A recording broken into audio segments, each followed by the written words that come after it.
이번에는 중요한 이슈를 새로 고침하겠습니다. WS 리프레시. 신광섭 MBN 골드 매니저 나왔습니다. 안녕하세요. 네, 안녕하세요. 신광섭입니다. 네. 어제에 이어서 오늘도 사실은 약세가 지속되고 있습니다. 네. 코스피가 또 2,700을 또 살짝 하회한 수준에서 등락이 거듭되고 있는데 연일 뉴스가 사실 좀 험한 뉴스들이 많이 나오곤 있어요. 네. 뭐 연준에서는 계속 긴축하겠다고 하고 러시아와 우크라이나는 뉴스가 뭐 좋은 뉴스가 나왔다가 갑자기 또 악재로 돌변하기도 하는데 포인트 한번 짚어주십시오. 다 짚어주셔가지고 사실은 딱히 드릴 말씀 없는데 오늘은 조금 거래 대금이 좀 많이, 그러니까 뭐 계속 여태까지 거래 대금 많이 말라 있지 않습니까? 예. 뭐 전반적으로 좀 그렇게 좀 보시면 좋을 것 같고 오늘은 뭐 미국 시장이 뭐 어제 같은 경우에는 뭐 나름 선방했다 하지만 뭐 미국 시장도 성장주, 특히 중소형 성장주들이 대부분 급락이 나왔거든요. 기본적으로 4에서 5% 정도 예. 하락이 나왔다고 보시면 좋을 것 같고, 그러니까 시장 자체가 뭔가 이제 춘추 전국 시대로 흘러가는 듯한 모습이 좀 보이고 있습니다. 이쪽이 좀 좋은 것 같은데 이쪽으로 갔다가 또 훅 밀리고, 오늘 명확하게 보여줬던 배경들이 이제 대부분 원자재 섹터라고 좀 보시면 좋을 것 같습니다. 전일 이제 뭐 PJ 메탈이라든지 뭐 구리 관련주들이겠죠. 오늘도 마찬가지로 갭상승 이후고 쭉 빠지는 모습들이 보이고 있고요.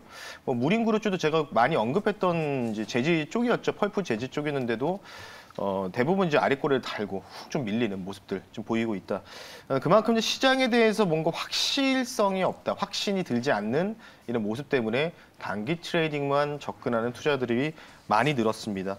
일단은 뭐 가장 중요한 게 뭐 이따가 잠시 뒤에 좀 말씀드리겠지만 결국 원자재 쇼티지 관련된 부분이 좀 뭐 여러 가지가 있을 텐데 저는 이제 이것도 중요하지만 많이 알려져 있기 때문에 아마 내일 밤에 있을 1월 달에 진행했었던 FMC 의사록이 이제 공개되지 않습니까? 그렇죠. 거기서 얼만큼 과연 QT 관련된 부분들이 힌트가 나올까? 뭐 이런 부분들. 그러니까 저는 개인적으로 이제 QT 관련된 스케줄이 빠르게 좀 3월이라든지 5월, 6월 달에 좀 나오기 좀 희망하거든요. 예. 그래야지 불확실성이 좀 해소될 수 있기 때문에. 그래서 관련된 부분들에서 아마 내일 밤이 조금 미국 장도 그렇고 우리나라 장도 변곡 위치가 될 가능성이 FMC 의사록 공개로 달렸다. 이 정도로 좀 말씀을 드리면서 마무리하겠습니다. 네, 워낙 뭐 여러 가지 이슈들로 인해서 투자 식야가 좀 안개 국면이다 보니까 네. 투심이 좀 많이 얇아졌고 그러다 보니까 단기 트레이딩 위주의 어떻게 보면 그 안에서 또 변동성, 장세가 맞습니다. 지속되고 있다라고 볼 수 있겠습니다.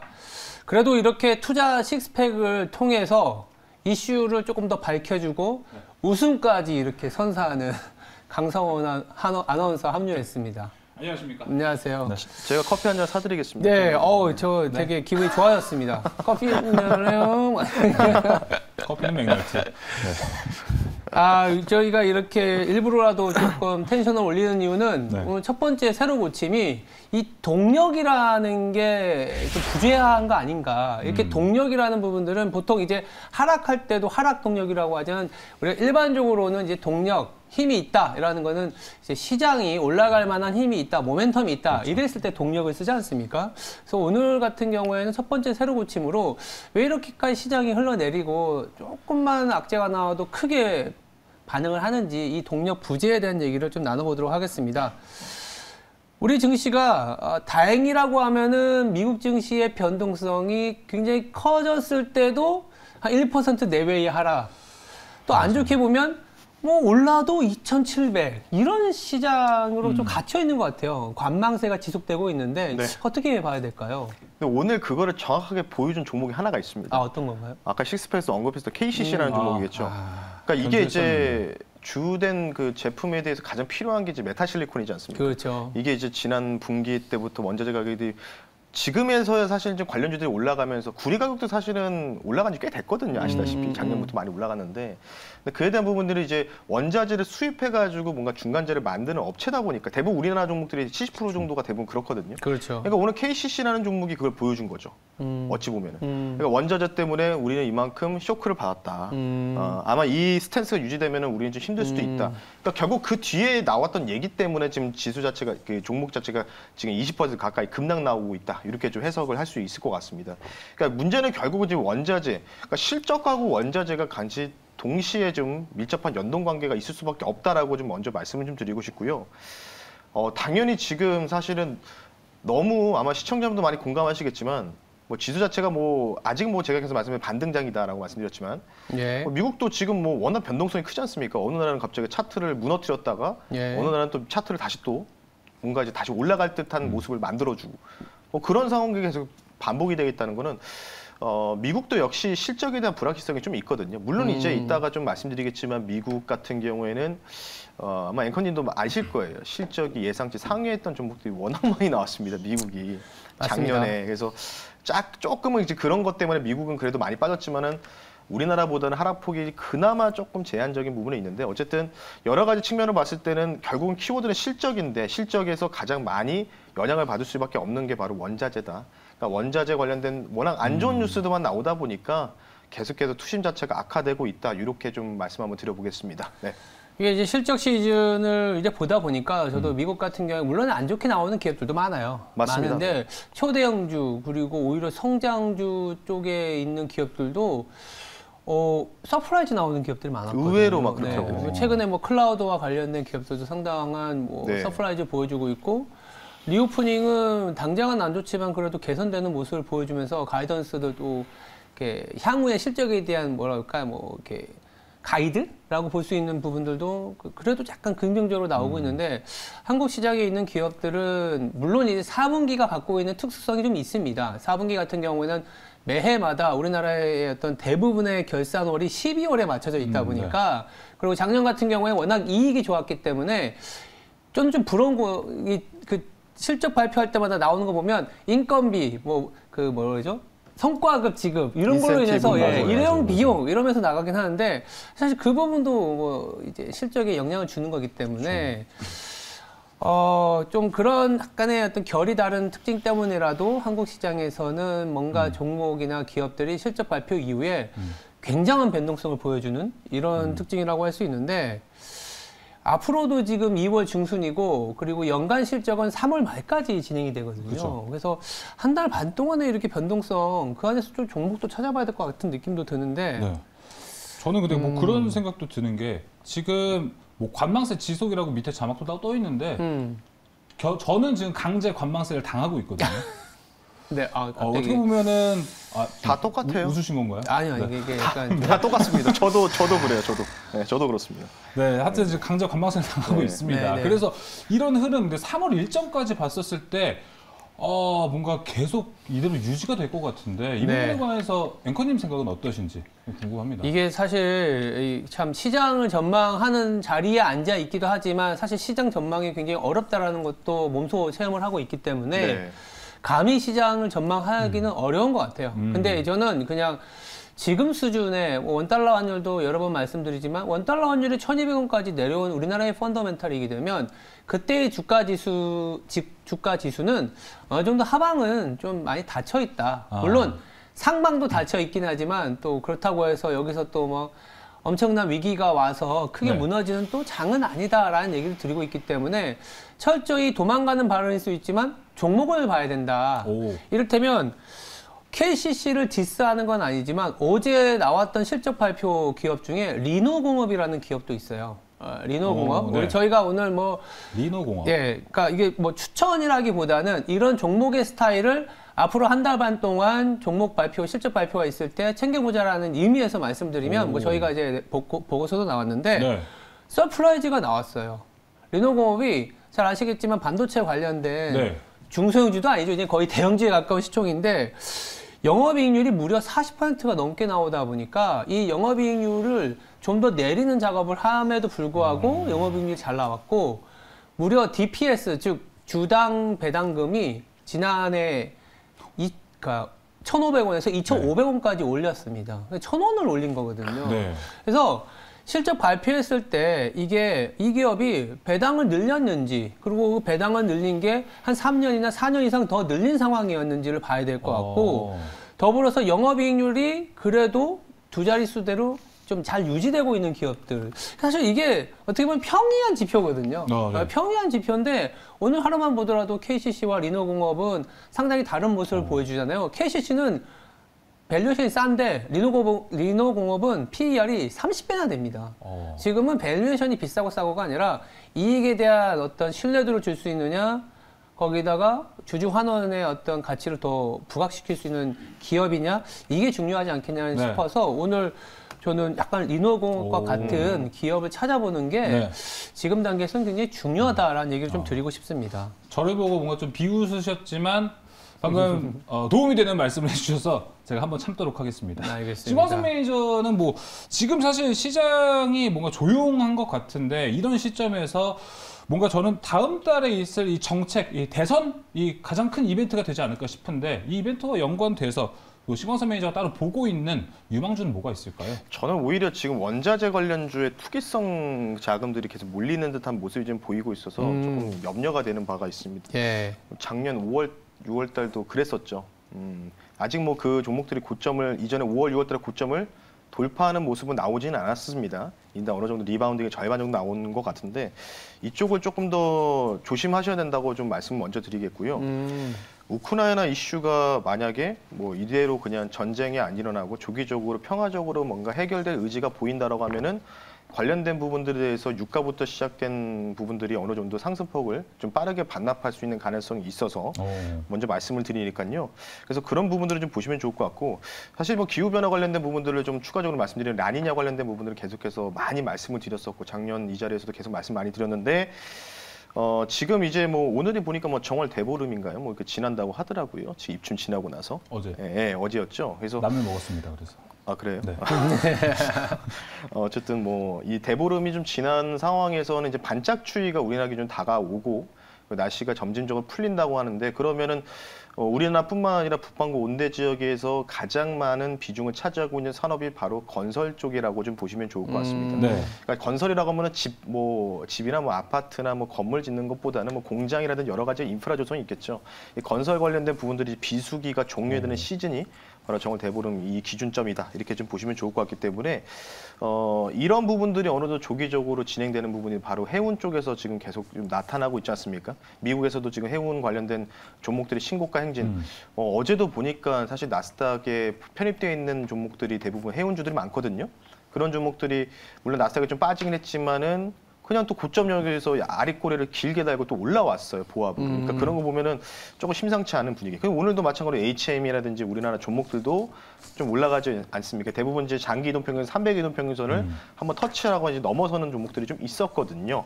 관련된 부분을 봤을 때 만약 여기서 유가가 뭔가 조금 잡히는 흐름들이 나온다. 물론 이제 제가 판단했을 때는 에너지 이제 뭐 미국 같은 경우에는 이제 상장되어 있는 게 IXC라고 글로벌 에너지 펀드가 있거든요.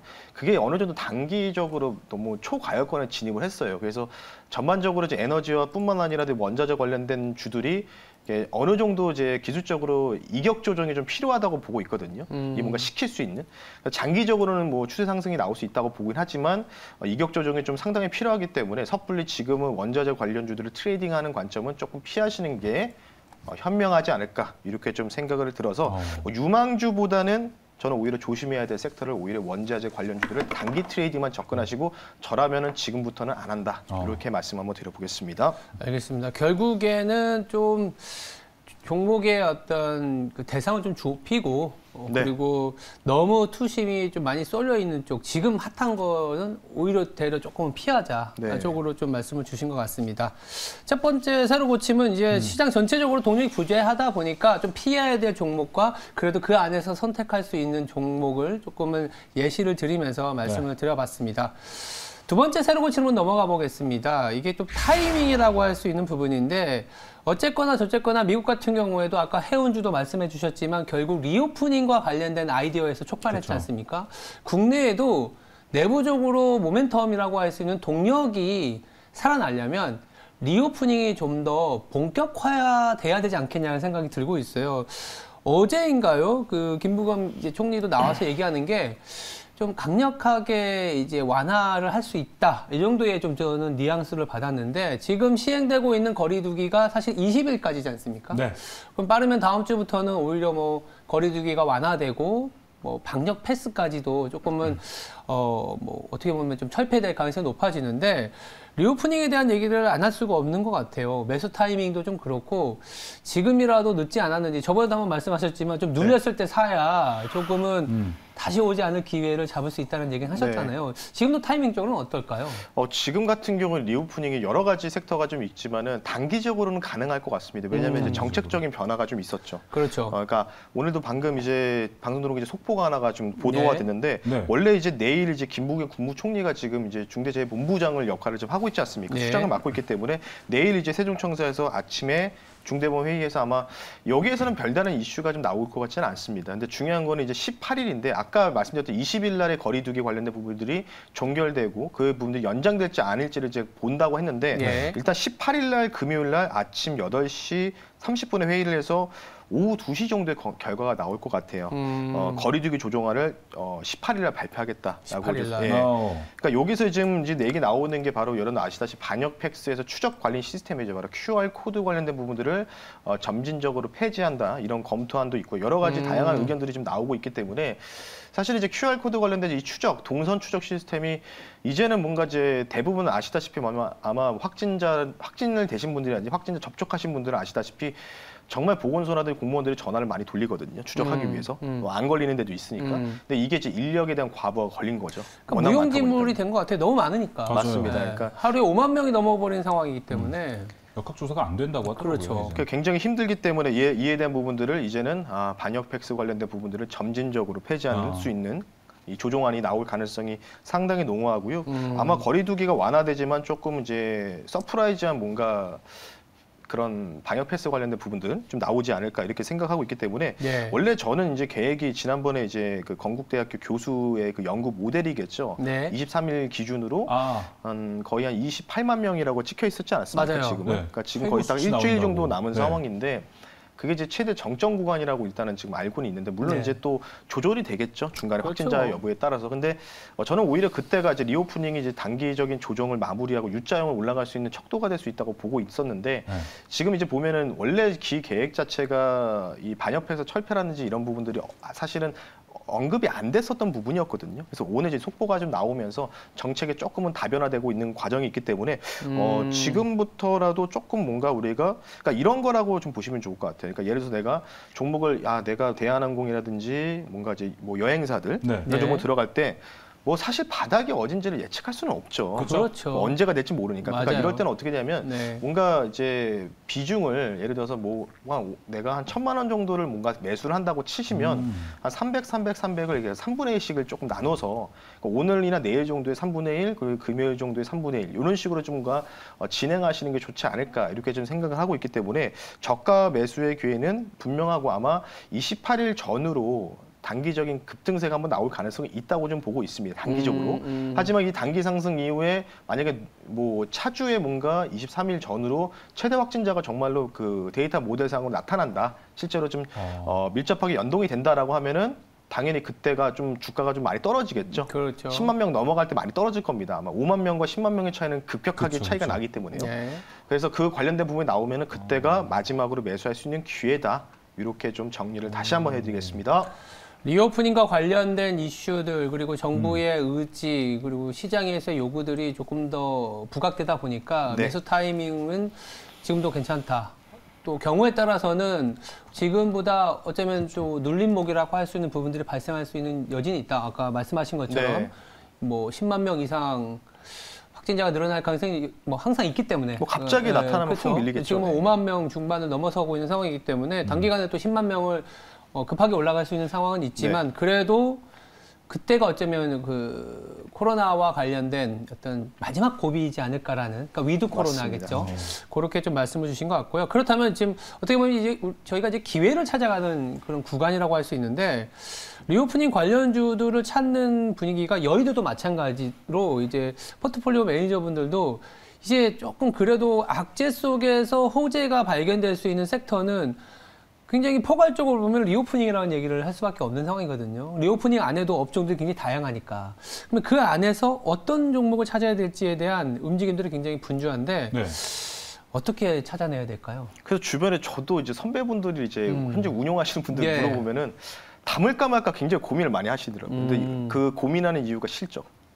실적이 그러니까 괜히 또 이제 그러니까 리오프닝도. 실적 때문에 또 괴롭힐 수 있는 요소가 좀 나올 수 있으니까 갑자기. 그럴 수 있죠. 그러니까 뭐 리오프닝이 작년에 사실은 진짜 많이 올라갔죠. 맞아요. 뭐 8월, 7월부터 해가지고 많이 올라갔는데 워낙 상승 퍼포먼스가 너무 뛰어나가지고 진짜 22년도에 코로나가 거의 풀렸을 때 대비한 실적까지 다 땡겨가지고 주가가 현성이 됐었거든요. 그렇죠. 그리고 지금 반토막 나지 않았습니까? 거의 제가 알기로는 반토막 났다 올라오고 있는데 뭐 대부분 지금 그렇게 생각하는 것 같아요. 중간에 분명히 이제 제가 항상 말씀드리지만 추석 때까지는 들고 가는 게 맞는 건데 기준은 중간에 주가라는 게 파도기 때문에 올라가다가 또 한번 또 심하게 한번 또 얻어맞으면서 쭉 내려갈 수 있거든요. 그걸 이제 괴롭힐 수 있는 요인이 바로 실적이겠죠. 실적이죠. 네, 그러니까 그렇죠. 실적이 뭐야 생각보다 실적 별로 안 좋은데 이거 분기 볼륨 2분기 3분기 대비해서 좀 안 좋을 것 같은데 뭐 이런 부분들은 주가에 뭔가 상승을 저해시킬 수 있다 이런 부분을 여러분들이 항상 전제로 깔고 가셨으면 좋겠다라고 좀 말씀을 좀 드리고 싶기 때문에 예. 중간에 실적 때문에 한번 괴롭힐 겁니다. 와. 네, 아마 저는 개인적으로 그렇게 생각하고 있기 때문에 뭐 앵커님 어떻게 생각하시는지. 당연히 실적이 안 좋게 나오겠죠. 실적이 안 좋게 나오면 뭐 기대는 있지만 그리고 기대라는 부분들이 어떤 질병과 관련된 거기 때문에 당연히 된다 하지만 또 한순간에 그렇게 물거품이 될 수 있다는 리스크가 있기 때문에 실적이 안 좋게 나오면 뭐 변동성이 불가피할 수 있다라는 생각을 하는데 또 한편으로는 그렇게 안 좋았던 구간을 넘어오고 주가가 반토막이 나 있기 때문에 여기서 더 나빠지지 않는다라는 내용도 나올 수 있을 것 같아요. 네. 그렇다는 거는 예를 들어서 LCC 같은 경우 어제 저희가 애널리스트분 모시고도 얘기를 나눠봤지만 뭐 실질적으로는 그동안에 이제 매출이 아예 없던 상황에서도 버텨냈거든요. 그렇다면 매출이 하나, 둘, 세 개만 생겨도 비용을 그동안 워낙 컨트롤 해왔기 때문에 소위 말하는 이 영업 레버리지 효과, 마진이 급격하게 개선될 수 있는 가능성이 높다. 그리고 운임 같은 경우에도 조금씩은 많이 높아질 수 있겠죠. 아까 이제 월급과 달리 다이버너스 되는 부분들이 이제 서비스 업계에서도 나타날 수밖에 없는데 그런 측면에서라면 저는 실적으로 인한 변동성이 분명히 있을 수 있지만 그때가 오히려 저도 기회지 않겠냐. 그래서 업종 대표주를 사는 전략이 괜찮지 않겠냐. 우리가 흔히 알고 있는 뭐 호텔, 카지노, 항공 여러 가지 리오프닝과 관련된 기업들 많잖아요. 네. 근데 업종 대표주를 사놓는다면은 실질적인 매출이 발생하는 것도 갖고 가고 경우에 따라서는 리오프닝이 되다 보면 어쩔 수 없이 그동안에는 정부 지원이나 금리가 낮은 걸로 버텨있던 기업들이 조금은 오히려 개선되면서 나가 떨어질 수가 있어요. 예, 그래서 그 점유율을 빠르게 늘려가는 기업들이 좀 대표주 중심으로 재편될 가능성이 더 빨라질 수 있기 때문에 그렇게 가져가는 게 낫지 않겠냐라는 생각은 좀 하고 있습니다. 자, 신광선 매니저는 그래도 리오프닝, 어떻게 보면 실적이 가장 중요한 키워드가 된 것 같습니다. 실적, 뭐 리오프닝에서도 실적 얘기를 해주셨는데 실적 챙기고 있는 뭐 리오프닝주, 좀 우리가 담아볼 만한 리오프닝주 뭐가 있을까요? 굳이 본다면 이제 실적 발표한 종목들. 이미 실적이 나온. 네. 그러면 일단은 그런 뭐 KCC 같은 사태가 나오지는 않겠죠. 그렇죠. 앞으로 한 3개월, 4개월은. 일단 그렇죠, 그래도 그렇죠. 버틸 네. 수 있기 때문에 그 대표적인 게 롯데관광개발이거든요. 카지노. 롯데관광개발이 그 실적 쇼크가 좀 나왔는데 네. 컨센 상회됐습니다. 컨센서스 상향 조정됐어요. 오히려. 그러니까 최악은 지났다. 이제는 좋다. 얘는 뭐 받지도 못했는데 고객들, 관광객들 실제적으로. 그러니까 대부분 그쪽이랑 보시면 좋을 것 같기 때문에 물론 그런 종목들이 있는데 실적이 어느 정도 이제 잠정 실적이나 이런 게 어느 정도 다 확정된 기업들 위주로는 오히려 저는 그런 종목을 차라리 좀 코로나 위드 코로나 관련주에서는 좀 매수하는 게 더 낫다 이렇게 좀 볼 수가 있기 때문에 대표적으로 롯데관광개발도 있었고 뭐 여러 가지가 있을 것 같고요. 그리고 나서 조금 장기적으로 좋게 보는 거는 탈마스크겠죠. 탈마스크? 네, 화장품. 네, 그렇죠. 야, 마스크를 벗을 수 있을까요? 모르죠. 뭐 그건 모르겠는데 마스크를 벗었을 때는 아마 탈마스크 관련주라고 하면 대부분 화장품도 있겠지만은 네. 나오고 있는 기업이 저기 이제 피부 미용 의료기기 쪽이겠죠. 이게 마스크 그러니까 오랫동안 지금 우리가 2년 넘게 쓰지 않았습니까? 그래서 그쵸. 굉장히 예. 좀 안 좋다라고 하더라고. 피부에도 많이 안 좋다고 하더라고요. 그래서 그 관련된 부분에서 수요가 좀 증진될 것 같고 실제로 이제 특히 이제 북미 지역 향이 좀 매출액이 큰 종목들이 좀 있을 것 같아요. 뭐 제시스 메디칼이나 클래시스 이런 종목들이 좀 대표적인 대장이 역할을 할 수 있는 가능성이 있기 때문에 오히려 이쪽으로 좀 우리가 장기적으로 이쪽이 좀 더 좋다. 네. 이렇게 좀 말씀을 드리고 싶기 때문에 네. 관련된 부분 참고하셨으면 좋겠습니다. 그러니까 이게 리오프닝 하니까 이뻐지고 놀러 가야죠. 리오프닝이라는 그 개념이 위드 마스크를 생각했거든요. 네. 궁극적으로는 이 마스크를 벗는 이 자체가 엄청난 리오프닝이니까 마스크를 벗었을 때 이 맨 얼굴을 잘 케어해야 하는 그렇죠. 그런 상황도 그렇죠. 엄청난 실적 그로스 리오프닝 주다라는 생각도 예, 들게 합니다. 자, 그러면은 오랜만에 또 신광선 매니저 오늘 PT 준비해왔다고 있나요? 합니다. 그래서 갖고 네. 왔어요. 네. 네. 뭔가 빌드업을 네. 한 느낌인데요. 오늘 제대로 빌드 왔는데 네, 뭐 제대로 할지 보겠습니다. 피부 미용 업체 갖고 왔습니다. 만약에 탈마스크가 진행이 됐다면 이 종목은 이미 주가가 한 3-4배 올라가 있지 않을까. 네. 미리 좀 우리가 저가에서 잡아야 되지 않을까 싶기 때문에 가지고 왔고요. 네. 대표적인 글로벌 피부 미용기기 업체를 갖고 왔습니다. 오늘의 PT 종목은 제이시스 메디칸이라는 종목을 한번 실시간으로 7,360원에 편입을 하겠습니다. 코드번호 287410이고요. 이 종목 같은 경우에는 글로벌 매출 비중이 70%가 넘습니다. 특히 북미 비중이 제일 많습니다. 지금 아시다시피 얼마 전 레포트가 나온 게 있는데 북미 지역, 특히 이제 미국의 종목들 중에서 실전 컨센서스가 서프라이즈 나온 기업의 대부분의 70%가 리오프닝 관련주였다라고 좀 보시면 좋을 것 같기 때문에 지금 미국은 뭐 탈마스크죠. 거의 탈마스크가 되어 있다고 좀 보시면 좋을 것 같기 때문에 관련된 수혜가 당연히 기대가 된다라고 좀 말씀을 드리고 싶습니다. 직접적인 우리나라 국내 유일한 70% 넘는 리오프닝 직접 수혜가 기대되기 때문에 관련된 부분 참고하시면 좋을 것 같고요. 예. 가격 전략 좀 빠르게 말씀드리겠습니다. 자, 이 종목 같은 경우에는 뭐 고가 놀이를 계속 하는 패턴인데 지금 멀리서 보면은 지금 이제 이때 주가 자체가 하락이 좀 많이 나왔었습니다. 최근에 뭐 지수 무너지면서 하락 나왔다가 다시 쭉 올라왔는데 이때 좀 올라갔을 때 저도 눌림에서 좀 공략해야지 한번 가지고 나와야지 했다가 계속 그냥 단기 추세 유지하더라고요. 그리고 지금 최근에 좀 눌림이 나오고 있기 때문에 그러면 뭔가 우리가 저가에서 눌림에서 공략할 수 있는 기회가 될 수 있다라고 말씀드리고 싶기 때문에 일단 단기적으로는 좀 보겠습니다. 지수가 뭐 아직은 뭐 반등장이기 때문에 목표가는 8,200원으로 말씀드리겠고요. 손절 가격은 타이트하게 7,000원 선 말씀드릴 테니까 좀 단기적으로 목표가를 8,200원 정도 보고 만약 여기를 넘어가면 2차 목표가 제시해 드리면서 끌고 간다라고 말씀드리면서 중장기적으로 유망한 종목이기 때문에 제이시스 메디칼 종목을 편입하겠습니다. 네. 네. 뭐 탈마스크하고 탈 마이너스 되는 종목이었으면 좋겠습니다. 네. 그럼요. 네. 근데 이제 완벽한 탈마스크가 되는 그날까지 기대로 인해서 계속 올라갈 수도 있다는 생각도 들고 있습니다. 알겠습니다. 지금까지 WS 리프레시였습니다. 두 분 내일 뵙겠습니다. 감사합니다. 네, 감사합니다.